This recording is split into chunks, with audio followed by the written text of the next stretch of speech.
Live షోకి తిరిగి స్వాగతం. ఇక కాంగ్రెస్ టీడీపీలు తెలంగాణలో ఇంటి దొంగలు వ్యవహరిస్తూ తెలంగాణకు నష్టం చేస్తున్నాయన్న TRS MLA Ganesh Bigala MLC రాష్ట్ర పార్టీ సమన్వయకర్త రాజేశ్వర రెడ్డిల వ్యాఖ్యలతో ఏకీపిస్తారా అంటే 71% మంది అవునని 29% మంది కాదంటున్నారు. ఇక అతిథులు పరిచయం శ్రీ కోనమనేని సాంబశివరావు సిపిఐ సీనియర్ నేత, శాసనసభ మాజీ సభ్యులు, శ్రీ విష్ణువర్ధన్ రెడ్డి గారు ఏపీ బీజేపీ యువమోర్చా అధ్యక్షుడు, శ్రీమతి గంగా భవానీ గారు శాసనమండలి మాజీ సభ్యురాలు, కాంగ్రెస్ పార్టీ సీనియర్ నేత, శ్రీ మేరుగా నాగార్జున గారు ఎస్సీ కమిషన్ మాజీ చైర్మన్, అలాగే వైఎస్ఆర్ కాంగ్రెస్ పార్టీ సీనియర్ నేత, ఇక శ్రీమతి జ్యోతిరెడ్డి గారు, వారు ఒక విశిష్టమైనటువంటి వ్యక్తి, వారి జీవితమే ఒక పాఠంగా కాకతీయ యూనివర్సిటీలో పెట్టినటువంటి నేపథ్యం కూడా ఉంది.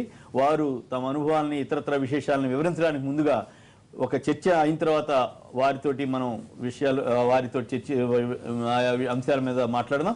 ముందుగా బీహార్కు ప్రత్యేక ప్యాకేజీని 1,25,000 కోట్ల ప్యాకేజీని అనౌన్స్ చేసి సంచలనమైనటువంటి ప్రకటన చేసిన ప్రధాని ఎన్నికల ముందు ఇలా చేయటం ఎంతవరకు నైతికంగా కరెక్టేనా? నిజంగా ఇచ్చే అవకాశం ఉందా? మరి ఏపీకి హోదా ఇస్తామని ఎన్నికల ముందు చేసిన ప్రకటన ఆ తర్వాత ఇంతవరకు కూడా ఆచరణ కాని వైనాన్ని కూడా కొందరు ప్రస్తావిస్తున్నారు. రాహుల్ గాంధీ అలాగే నితీష్ కుమార్ గారు అయితే ఏకంగా బీహార్ని వేలంపాడు పెట్టారు, మోడీ అని వ్యాఖ్యానించారు.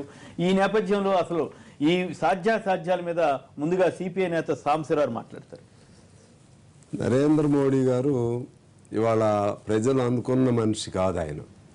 ఆయన కార్పొరేట్ వ్యక్తులతో ఉన్నప్పుడు ఒక స్టైల్లో ఉంటాడు, ఓట్ల కోసం వెళ్ళినప్పుడు మరొక స్టైల్లో ఉంటాడు, కిందికి వెళ్ళినప్పుడు నేను చాయ్ వాలా అంటాడు, పైకి వెళ్ళినప్పుడు నేను సూట్ వాలా అంటాడు.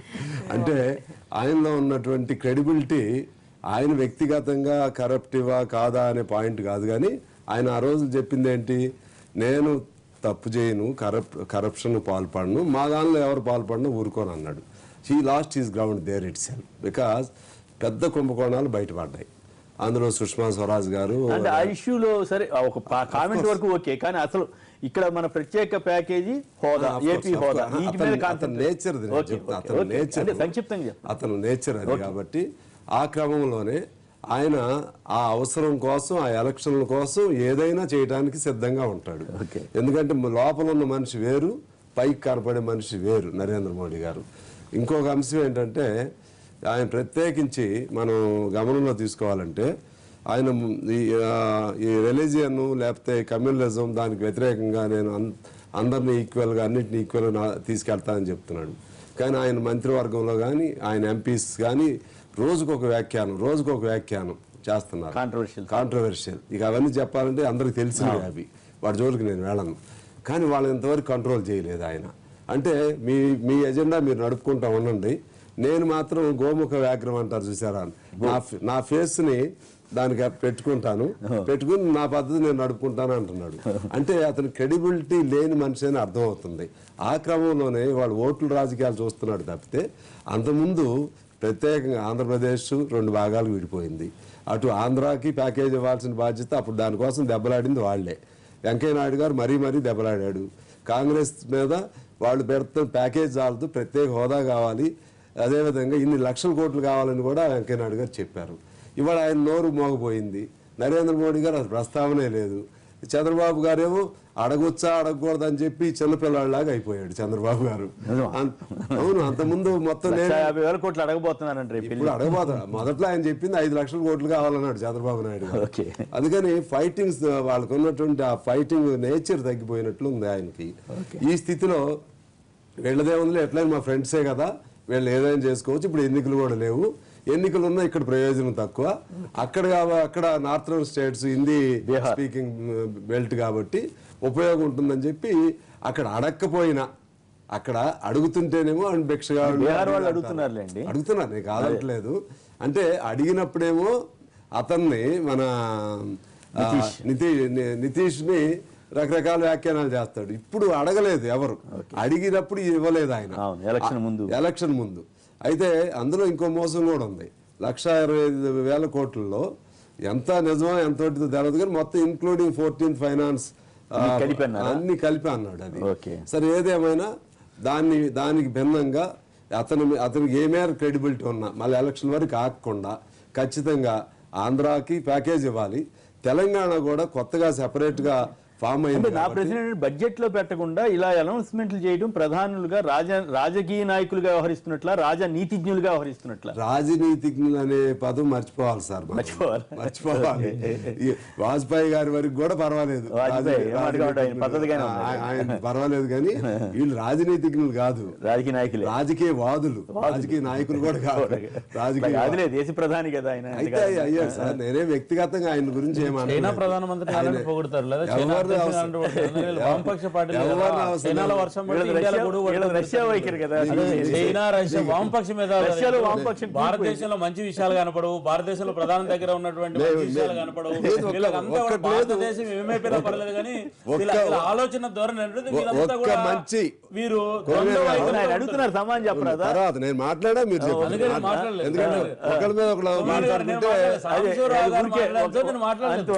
అందుకనే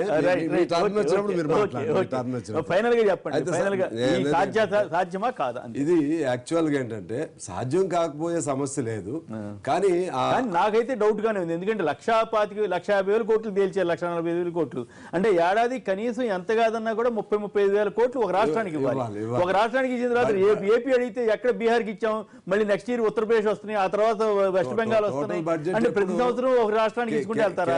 కేంద్ర బడ్జెట్ దాదాపు 18-20 లక్షల కోట్లతో ఉంటా ఉంటుంది, మైనస్ బడ్జెట్ కూడా చాలా ఉంటుంది, మైనస్ బడ్జెట్ కూడా ఉంటా ఉంటది. సరే, ఏదన్నా సాధ్యమా కాదా అనే పాయింట్ కాదు, కానీ ఆయన ఎంపిక చేసుకున్న సమయం, ఆయన చేసిన ప్రకటన, ఇవి ఒక మీరు అన్నట్లు రాజనీతిజ్ఞుడికి పనికిరాదు. ప్రజాస్వామ్యంలో ఇది చాలా డేంజరస్ సిగ్నల్ గా మనకు కనపడతా ఉంది. ఆ సిస్టమ్ కర్బ్ చేయాలి. రెండోది, ఖచ్చితంగా మన తెలంగాణ కొరకు, అలాగే ఆంధ్ర ప్రాంతం, 2 తెలుగు ప్రాంతాల కొరకు ఖచ్చితంగా ఆయన ప్యాకేజీ ఎలక్షన్లు అప్పుడు కాదు, ఇమీడియట్ గా చేయకపోతే ఇంకా అతనిలో ఉన్నటువంటి నిజమైన నైజం కూడా బయటపడి. విష్ణు గారు చెప్పండి, ఎట్లా సమర్థించుకుంటారు ఎన్నికల ముందు ఈ రకమైన ప్రకటన చేయటం?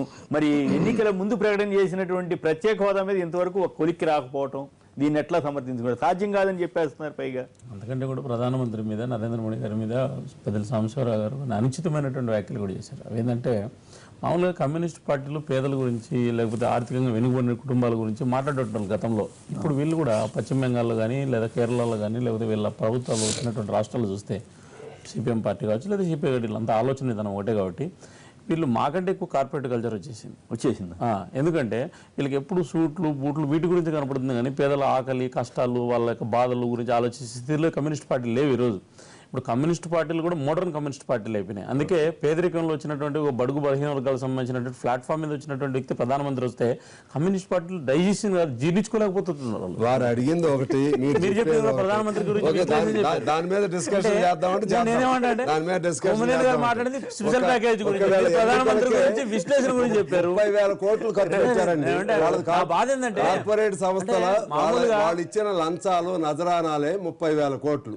నరేంద్ర మోడీ గారు గెలవటం కోసం 10,000 కోట్లు ఖర్చు పెట్టారు. మరి ఇప్పుడు పేదరికం గురించి ఏమనుకుంటున్నానంటే పేదరికం గురించి మాట్లాడే ఐకాన్లు కమ్యూనిస్ట్ పార్టీలు అని నేను చదువుకున్నాను. కొత్త మీరు కావాలని అంటున్నారు ఇప్పుడు అట్లా. రెండో విషయం ఏంటంటే మీరు సాంబశివరావు గారు కమ్యూనిస్ట్ పార్టీలు అంతర్జాతీయ పార్టీలు, భారతీయ జనతా పార్టీ జాతీయ పార్టీ. మేము బీహార్ బాగుండాలా, ఆంధ్రప్రదేశ్ బాగుండాలా, తెలంగాణ బాగుండాలా, ఈ దేశంలోని 29 రాష్ట్రాలు బాగుండాలని కోరుకుంటాం. ఎందుకంటే ప్రాంతీయ పార్టీలు అయితే ఒక ప్రాంతానికి కన్ఫర్మ్ మేము మాట్లాడుతాం. ఇప్పుడు టీఆర్ఎస్ పార్టీనో లేకపోతే తెలుగుదేశం పార్టీ అయితే ఒక ప్రాంతానికి కన్ఫర్మ్ అవుతుంది. ఇప్పుడు గంగాభవన్ గారు అట్లా మాట్లాడలేదు, ఎందుకంటే జాతీయ పార్టీగా అన్ని రాష్ట్రాలు కూడా సమానమే. అయితే ప్రత్యేకంగా మనమున్న రాష్ట్రాలు బాగుపడాలని కోరుకుంటాం మిగతా రాష్ట్రాలతో పోలిస్తే. ఈ సందర్భంలో బీహార్కి ఇచ్చినటువంటి ప్యాకేజీ ఏదైతే ఉందో దాని అమలు సాధ్యాలు సమయం అంత ముందు వెళ్ళాలి, అంత ముందు చేయాలి. ఎలక్షన్లు వస్తున్నప్పుడు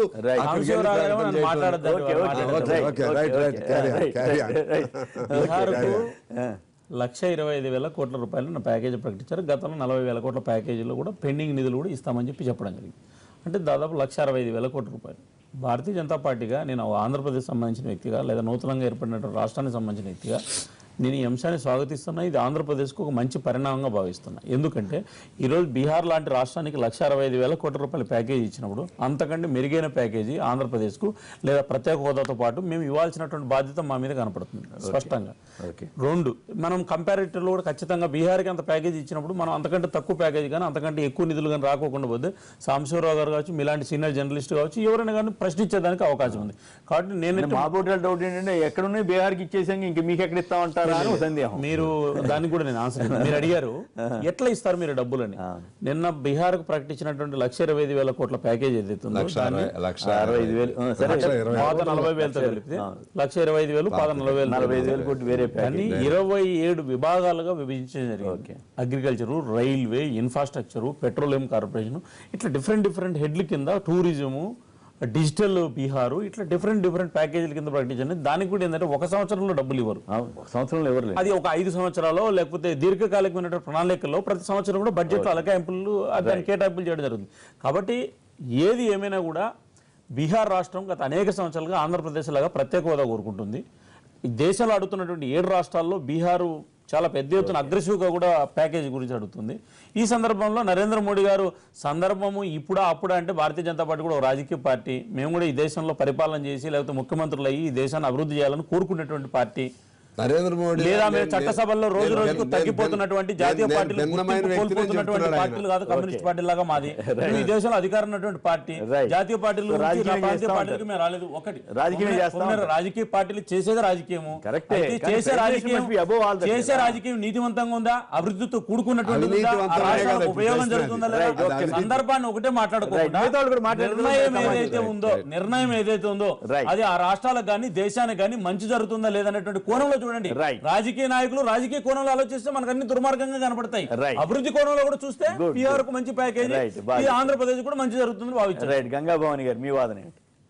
ఇప్పుడు నిన్న ఆయన అనౌన్స్ చేసిన విధానం అది చూస్తుంటే అసలు మాకేమనాలో అర్థం కావట్లేదు. ఇలాంటి నరేంద్ర మోడీ గారు బీహార్ చూసి జాలేస్తుంది. మాకు ఎలాగైతే ఇక్కడ చేశారో ఎన్నికల్లో, ఇదే తిరుపతిలో వెంకయ్య నాయుడు గారి వల్ల ఢిల్లీ కన్నా మంచి రాజధాని ఇస్తాను, స్పెషల్ స్టేటస్ లాంటివన్నీ ఇస్తానని చెప్పిన వ్యక్తి 5 సంవత్సరాలు కాదు 10 సంవత్సరాలు వాళ్ళు ఎలా మోసం చేస్తారో నాలుగుకి మాకు ఎక్స్పీరియన్స్ అయిపోయింది. వేరే ఎక్స్పీరియన్స్ మీరు మాట్లాడినప్పుడు అసలు మీరు మాట్లాడద్దు. వీళ్ళ మోసాలకి ప్రజల ఎక్స్పీరియన్స్ అయిపోయింది. బీహార్కి ఇస్తుందని మేము అనుకోవట్లేదు, పాపం ఇస్తే సంతోషపడతాం. ఎందుకంటే నేను చేసే మోసాలకి ప్రజలు అర్థమైపోయింది. మీరు ఎన్నికల వాగ్దానాల్లో వెంకయ్య నాయుడు గారు 5 ఏళ్ళు అంటే కాదు 10 ఏళ్ళు అన్న వ్యక్తి కాదు ఇవ్వలేమని చేతులెత్తి నేను అసమర్థులని మీడియా సాక్షిగా అన్నారు. అంటే మీరు చేసిన వాగ్దానాలు నిలుపుకోలేని అసమర్థులని వెంకయ్య నాయుడు గారు, నేను అన్న మాట కాదు అన్నారు. కాబట్టి అది చెప్పేది మోసాలు చేయడం అలవాటు పడ్డామంటే ఇది బీజేపీ యొక్క మోసాలకి అలవాటు పడిపోయినా మేము. అది ఇస్తారని నేను అనుకోవట్లేదు, నేను కాదు ఎవరు అనుకోవట్లేదు, నేషనల్ మీడియా కూడా అన్నారు. కాదంటే దురదృష్టం ఏంటంటే నరేంద్ర మోడీ మీద ఈ దేశ ప్రజలు ప్రపంచం కూడా ఒక కన్ను వేసి ఒక ఛాయ్ వాలా ఓహో ఏమన్నా చేస్తాడు సామాన్యుడు నిజాయితీగా ఉంటాడు అనుకుంటే ఆయన అయినప్పటి నుంచి ఇప్పుడు దాకా అన్ని ఎన్నికల స్టంట్ తప్ప ఏమీ లేదండి. ఇంకోటి ఎంత నిన్న చూస్తుంటే ఆయన మంచినీళ్ళు తాగుతా చెమటలు తుడుచుకుంటా 40,000 కోట్లు 50, 60, 70, 70 కాదు 75, 80 ఈ వేలం పాట ఒక ప్రైమ్ మినిస్టర్ చేయవలసిందేనండి. వేర్ ఇస్ ద డిగ్నిటీ ఏంటంటే అది ఆ ప్రజలకు అట్లానా 40, 50, 60, 70, 70 కాదు 75, 80 కాదు 90 లక్ష పౌనే కోడు ప్రైమ్ మినిస్టర్ చేయవలసిందా? ఆ డిగ్నిటీ డెకోరం ఆయన అట్లా అన్నారు కానీ మీరు మాత్రం డ్రామాటిక్ గా అన్నారు. అయ్యో అది ఆయన చెప్పిందండి, నేను చూసానండి. నెక్స్ట్ టైం స్పీచ్ అప్పుడు గంగా భవాని గారి దగ్గర స్క్రిప్ట్ రాపించుకొని ప్రధానమంత్రి నేను అది చూసానండి. నేను మాట్లాడినప్పుడు అట్లా చేయకూడదు. ఆయన అనలేదు కదా, ఆయన అనలేదు. మీ మీద మాట్లాడి తట్టుకునే శక్తి మాకు మిమ్మల్ని పర్వాలేదు, మిమ్మల్ని అనలేదు. ఆయన అన్నవి మీడియా సాక్షి నేను వాయిస్ టీవీ లైవ్ కూడా లేకపోయినా అక్క మాట్లాడితే ఆంధ్రప్రదేశ్ మంచిలు తాగుతాయి. 40, 50, 60, 70 అన్నాక 80 అనలేదండి. 75 కాదు 80, 90 కాదు. ఇట్లా ఏంటండి వాటి దిశ అని చేశారు. నేను అనేది ఏంటంటే అంటే ఆయనకి అవగాహన లేకుండా చేశాడు అనుకో. ఏదోనండి ఏం చేశారు కానీ ఎన్నికలకి స్టంట్ అండి. ఉదు తుఫాన్ వస్తే వైజాగ్ వచ్చి 1000 కోట్లు అన్నారు, ఇప్పుడు సగం ఇచ్చారు. అది ఏపీ ప్రభుత్వం 60,000 కోట్లు అంది, అది 800 కోట్లు ఇచ్చారు. 600 కోట్లు ఇచ్చారు. ఆన్ రికార్డ్ చెప్తున్నాను, అది ఎప్పుడు ఇవ్వాలి మొత్తం. ఎంత ఇస్తున్నారు ఆయన? ఒకటి మనకి స్పెషల్ స్టాటస్ ఇస్తామని అన్ని వాగ్దానాలు అంటే ఢిల్లీ కన్నా మంచి రాజధానని ఇన్ని చేసి ఇవ్వట్లే, అది తగదండి. ఇది ప్రజలు ఇందాక అన్నారు ఈయన చాలా చాలా బీహార్ లో ఇచ్చారు, అనౌన్స్ చేశారు కూడా, ఇక్కడ కూడా ఇస్తారని ఆశ ఎందుకు కలగకూడదు? ఇస్తే సంతోషం అండి. ఏమన్నా భిక్షం ఇస్తున్నారండి? ఇది ఫెడరల్ స్ట్రక్చర్ అండి, ఇండియన్ గవర్నమెంట్ ఫెడరల్ స్ట్రక్చర్. మన స్టేట్ సెంటర్ భిక్షం ఎన్ రామారావు గారి పార్టీ తెలుగుదేశం అంటున్నాను. వాళ్ళు కూడా అన్నారు కదా, వాళ్ళు ఏమన్నా అన్నారు? ఒక ఏపేమో మేము బాగా సపోర్ట్ అయిన తర్వాత ఓ దేవ్ ఏ దేవ్ అని అంటున్నారని అడుక్కుంటున్నారంట. వాట్ ఈస్ దిస్ అండి? ఓ దేవ్ ఏ దేవ్, ఆయన యాక్షన్ నేను కాదు, ఇది మోడీస్ యాక్షన్, ఐఎమ్ రిపీటింగ్ అని. ఓ దేవ్ అని ఏంటండి? సెంటర్ ఎవరు ఆత్మ సొమ్మండి? సెంటర్ ఎన్ రామారావు గారు పెట్టారు ఆత్మ నినాదంతో. ఇవ్వాలండి, ఇది federal structure, they has to give. పైగా మా ఏపీకి సపరేట్ రాజధాని లేకనా కట్టుబట్టలతో వెళ్ళాము, మాకు ఏమి ఇచ్చారండి? వినండి, మన ఏపీ ఇదండి, దాంట్లో పెట్టిన చట్టంలో ఉన్న ఉత్తరాంధ్ర ప్యాకేజ్ ఇచ్చారండి, ఆ చట్టంలో పెట్టిన రాయలసీమకి ఇచ్చారు. నువ్వు రాయలసీమ ఏమి ఇచ్చారు? 50,000 అండి, 50 కోట్ల అండి ఒక్కొక్క జిల్లాకి. వాట్ ఈస్ దిస్ అండి? 350 కోట్లు ఇచ్చారు, అక్కడేమో లక్షల కోట్లు ఇచ్చారు. మీకు సంతోషం? ఇంటి మాటలు అవి నిజం అవుతాయని నేను అనుకోవాలి. అవ్వాలి. అక్కడ బీహార్ వెంకయ్య నాయుడు ఎవరో బలి అయిపోతాడు, ఎందుకంటే అక్కడ లోకల్ ఉంటాడు ఆయన. ఈయనేమి వెళ్ళిపోతాడు, రేపు ఇంకో ఫారెన్ వెళ్ళిపోతాడు. 15 నెలల్లో 25 మోడీ పేరే ఉంది, సుశీల్ కుమార్ మోడీ అని ఆయన లీడర్. అక్కడ ఆయన బలి అయిపోతాడు, ఎందుకంటే ఈయన ఉంటాడు, ఫ్లైట్ ఎక్కి వెళ్ళిపోతాడు, ఏ దేశంలో ఉంటాడు. 15 నెలల్లో 25 దేశాలు వెళ్ళాడు, అక్కడ ఉన్నాడు బక్రా ఎవరో అయిపోతారు, ఆయన పట్టుకుంటారు. ఎలా మా వెంకయ్య నాయుడు పట్టుకుంటారు? మా వెంకయ్య నాయుడు ఎలా మా వెంకయ్య నాయుడు ఇక్కడ ఎలా పట్టుకుంటున్నామో అక్కడ ఎవరో బలి అవుతాడు. ఇది కాంగ్రెస్ 40 సీట్స్ కే కంటెస్ట్ చేస్తా ఉంది. రైట్, నాగార్జున గారు చెప్పండి, మీరేమంటారు? సార్ ఒక విషయం సార్, అంటే మోడీ గారు 1,65,000 కోట్ల రూపాయలు బీహార్కి ఇచ్చినా ఆ రాష్ట్ర ముఖ్యమంత్రిని చెప్పుకోవాలా. ఆ రాష్ట్ర ప్రజలకు ఎంత ఖర్చు పెట్టినా ఎంత వచ్చినా ఆ రాష్ట్రంలో ప్రజానీకానికి ఉపయోగపడే విధంగా అనౌన్స్ చేయడం అనేది ఎన్నికల స్టంట్ కావచ్చు. అదే ఇప్పుడు పాట్నా ఎప్పుడయ్యింది రాజధానిగా? ఇప్పుడు ఆంధ్రప్రదేశ్లో అర్ధంతంగా రాష్ట్రాన్ని విభజించినప్పుడు బీజేపీ వాళ్ళు రాజ్యసభలో వెంకయ్య నాయుడు గారు 5 సంవత్సరాలు కాదు 10 సంవత్సరాలని ప్రత్యేక హోదా కావాలి, ఖచ్చితంగా చాలదని, మరి తెలుగుదేశం వాళ్ళు 15 సంవత్సరాలు కావాలని, మరి ఈ నోళ్ళన్నీ మోగబోయినాయి అని అడుగుతా ఉన్నాం. ఆంధ్రప్రదేశ్ ప్రస్తుత పరిస్థితి ఏంటి? ఎందుకు తెలుగుదేశం పార్టీ బీజేపీతో అలయన్స్ అయి ఉంది? భారతదేశ ప్రభుత్వాన్ని ఎందుకు నిలదీయటల్లా? ఇప్పుడు పార్లమెంట్లో కానీ అసెంబ్లీలో కానీ ఇప్పుడు ఆంధ్రప్రదేశ్లో బీజేపీ వాళ్ళు ఉన్నారు, పార్లమెంట్లో మరి కేంద్రంలో బీజేపీ మంత్రులు ఉన్నారు. వాళ్ళు చెప్పే మాటలు ఒక్కటైనా పొంతనుందా? ఈ రాష్ట్రాన్ని ఏ దశకు తీసుకెళ్ళిన ఆలోచనలో ఉంది? ఈ రాష్ట్ర ప్రజలకు సమాధానం చెప్పాల్సిన బాధ్యత ఉందండి. అసలు అడగాల్సి, ఇప్పుడు ప్రతిపక్షాలు అడుగుతా ఉంటేనేమో ఏదో మాట్లాడుతూ ఉన్నారు. ఇప్పుడు విష్ణువర్ధన్ రెడ్డి గారు ఖచ్చితంగా ప్రత్యేక హోదా కావాలంటున్నారు. కానీ మొన్న చంద్రబాబు నాయుడు గారు 14 నెలల్లో ఎన్నిసార్లు ప్రత్యేక హోదా ఆంధ్ర రాష్ట్రానికి కావాలి, ఎంత డబ్బులు తీసుకొని వచ్చారు? ఈరోజు బీహార్కి 1,65,000 కోట్ల రూపాయలు వచ్చినాయంటే అక్కడ ఎన్నికల స్టంట్ కావచ్చు, వాళ్ళ ఆలోచన విధానం వేరు, కానీ అక్కడ ఉన్నటువంటి ముఖ్యమంత్రి గురించి చెప్పుకోవాలా? ముఖ్యమంత్రి గొప్పతనం ఆంధ్ర రాష్ట్ర ప్రజలను మోసం చేసినటువంటి ముఖ్యమంత్రి ఒక ఎత్తు అయితే, కృతకృత్యులైనటువంటి ముఖ్యమంత్రి బీహార్ ముఖ్యమంత్రి డెఫినెట్ గా అతను భయపడిచ్చారు. ఎన్నికల్లో అతన్ని ఓడించడానికి ఇచ్చిన ప్యాకేజ్ కావచ్చు, లేకపోతే వీళ్ళు నిజంగా ఖచ్చితంగా బీహార్ ని మరి అభివృద్ధి పథంలో తీసుకెళ్ళిన ఆలోచన కావచ్చు. కానీ ఆంధ్రప్రదేశ్ మాత్రం అట్లా లేదు. ఇప్పటి వరకు ముఖ్యమంత్రి అంటే మేము వెళ్ళి ధర్నాలు చేసి, కమ్యూనిస్ట్ పార్టీలు ధర్నాలు చేసి, ఇవరు కాంగ్రెస్ వాళ్ళు కూడా చేస్తా ఉంటే నువ్వు ఇప్పుడు అపాయింట్మెంట్ తీసుకుంటావా? మీ ఎంపీలు నోరు మోగపోయినాయా? మీ ఎంపీలు అక్కడ జైట్లీ గారి దగ్గరికి వెళ్ళినప్పుడు ఎందుకు మాట్లాడలేదు? మీ మంత్రులు ఏం చేశారు? సుజనా చౌదరి గారు వస్తారు, వచ్చేస్తుంది ప్యాకేజ్ ప్రకటన వస్తుంది అంటున్నారు, మరలా కాదు ప్యాకేజ్ కాదు ప్యాకేజ్ వస్తుంది అంటాడు. వస్తుందో రాదో తెలుసుకోవాలి, చెప్పాల్సిన బాధ్యత చంద్రబాబు నాయుడు ఉంది. రావాలని మేము గట్టిగా అడుగుతా ఉన్నాం. ఈ రాష్ట్రాన్ని బాగు చేయాలన్నా అర్ధాంతంగా విడగొట్టినటువంటి ఆంధ్రప్రదేశ్ ని కాపాడాలని జగన్మోహన్ రెడ్డి గారు యుద్ధం చేస్తా ఉన్నారు. దానికి కలిసి రామని అడుగుతా ఉన్నాం.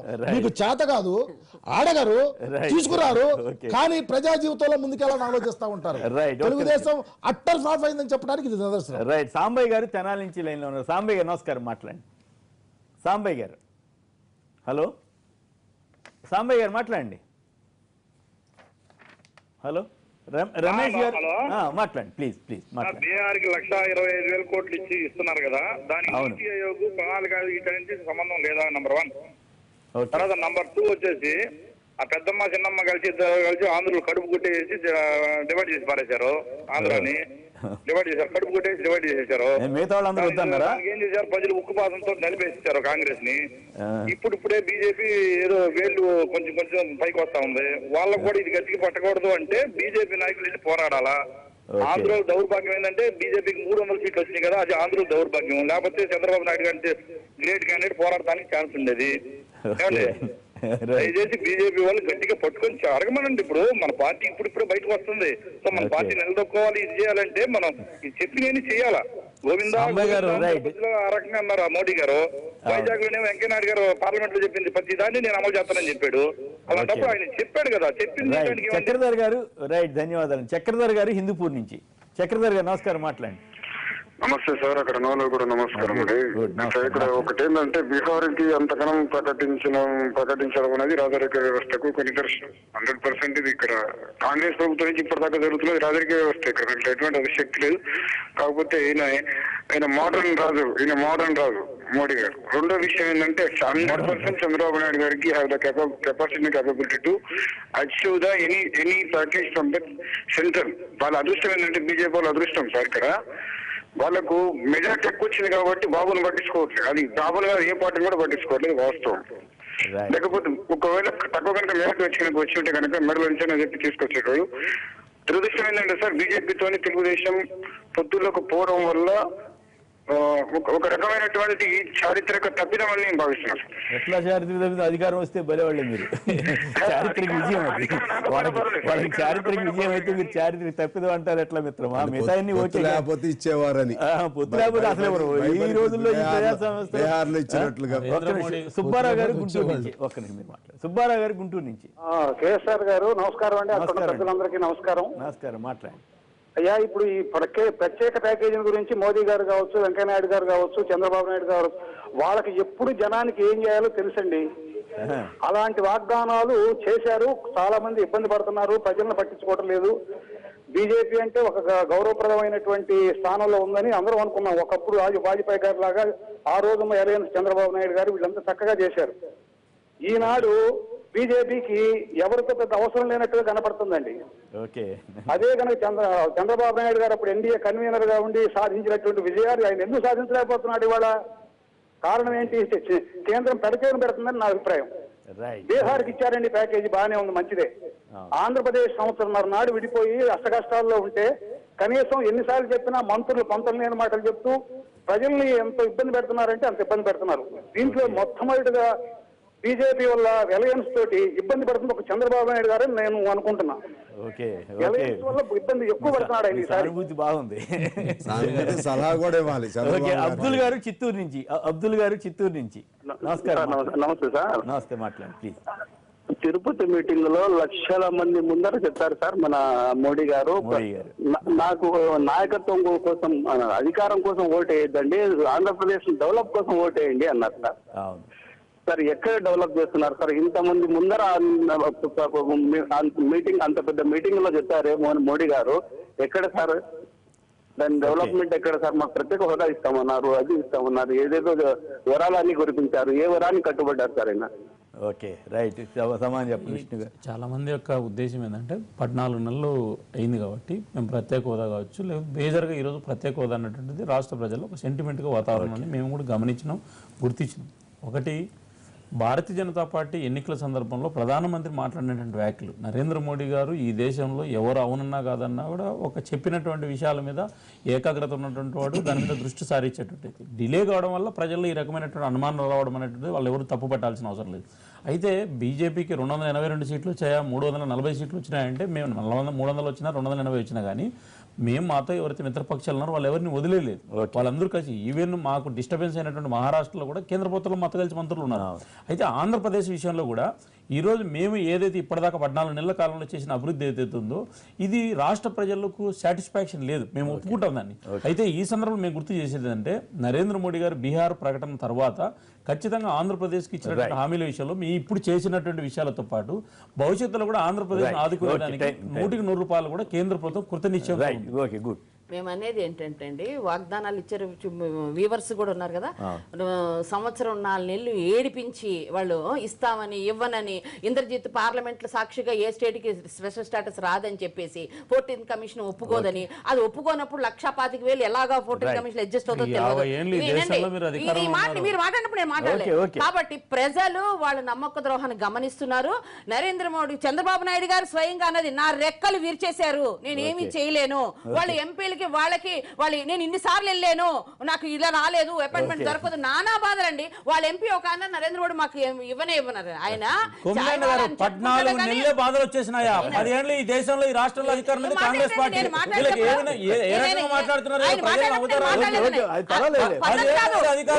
మాట్లాడుకోవాలి. నేను అనేది ఏంటంటే ప్రజలు గమనిస్తున్నారు, వీళ్ళు ఏడిపించేస్తున్నారు. ఇందులో తెలుగుదేశం వైఫల్యం అయిపోయింది. వాళ్ళు మరి అడ్జస్ట్మెంట్ ఏంటో మనకు తెలియదు, వాళ్ళు వైఫల్యం అయ్యారు. ప్రతిపక్షంగా మాత్రం మేము ఊరుకోము, మేము సాధించి తీరుతాం. ప్రజాస్వామ్యులు అక్కలే. ఆ రోజు బ్రిటిష్ వాళ్ళతో పోరాటం ఎమ్మెల్యే ఉన్నాడా, ఎంపీ ఉన్నాడా? ఈ దేశాన్ని దాస్యమోతం చేసిన పార్టీ. ఒక విషయం సార్, ఇప్పుడు పార్లమెంట్లో సరే నరేంద్ర మోడీ గారు హామీలు బీజేపీ ఎంతవరకు నిర్వర్తిస్తుంది? ఇప్పుడు అసలు వాళ్ళ టెన్యూర్ 5 సంవత్సరాల్లో ఇప్పటికే సంవత్సరం 4 నెలలు అయిపోయింది. ఇప్పుడు భారతదేశంలో అందరూ రిప్రజెంట్ చేస్తున్నారు కదా ఆంధ్రప్రదేశ్లో ఎంపీలు. ఈ ఆంధ్రప్రదేశ్లో ఉన్న ఎంపీలు ఒక ఎంపీ అంటాడు, ఇంకేం చేయాలండి మేము బట్టలు తీసుకురాగాలి అంటాడు. ఎంత బాధ్యత రాజ్యం చూడండి. ఎవరైనా ఇంకొక ఎంపీ అంటారు, ఏంటండి ఈ స్పెషల్ స్టేటస్ 100% నాకు తెలియదే, అసలు ఇదేంటి ఎవరికి తెలుసు, ఎందుకు ఇది అనే పరిస్థితి తెలుగుదేశం ఏంటి వీళ్ళు చేసేది. తెలుగుదేశం పార్టీ ఆలోచన విధానం ప్రజలు చెప్పాలి కదా. మోసం దీనిలో ఈ ప్రత్యేక హోదాకు సంబంధించి ఈ అన్ని పార్టీలు తప్పు ఉన్నాయి. అది రాజధాని విడిపోయిద్దని తెలిసి కూడా ఆనాడు వైఎస్ఆర్ గాని టీడీపీ వాళ్ళు గాని మాకు ఇంత ప్యాకేజ్ కావాలని అడగకుండా వాళ్ళ స్వార్థం కోసం వాళ్ళు ఉన్నారు. ఇప్పుడు వచ్చేసరికి ఆ ఎన్నికలు అప్పుడే నరేంద్ర మోడీ చాలా అన్ని అంతమంది కాలర్స్ చూసామండి. ఒక్కళ్ళైనా సరే నరేంద్ర మోడీ గారి గురించి కానీ లేకపోతే మిగిలిన వాళ్ళ గురించి కానీ ఒక్క మంచి మాట చెప్పట్లేదంటేనే వాళ్ళకి క్రెడిబిలిటీ ఏంటంటే. కాంగ్రెస్ టీడీపీలు తెలంగాణలో ఇంటి దొంగలుగా వ్యవహరిస్తున్నారన్న TRS MLA Ganesh Bigala MLC రాజేశ్వరరెడ్డిల వ్యాఖ్యలతో ఏకీపిస్తారా అంటే 73% మంది అవునని 27% మంది కాదన్నారు. ఇప్పుడు చిన్న ఏదేమైనా ఒకటి బీహార్ ప్యాకేజ్ ఇవ్వటం ఎలక్షన్ ముందు ఇవ్వటం అనేది ఎంతవరకు కరెక్ట్ అనేది రాజనీతిజ్ఞతగా అయితే ఖచ్చితంగా లేదని చెప్పాలి. అయితే ఆ రాష్ట్ర అభివృద్ధికి నిజంగా ఇస్తే మాత్రం సంతోషించాల్సిన విషయం. అదే ప్రకారం హామీ నెరవేర్చగలుగుతారా లేదా ఏపీకి సంబంధించి కూడా వేచి చూడాల్సిందే. ఇక ఇప్పుడు మనం జ్యోతిరెడ్డి గారితో మాట్లాడదాం ఇప్పుడు చిన్న విరామం తర్వాత.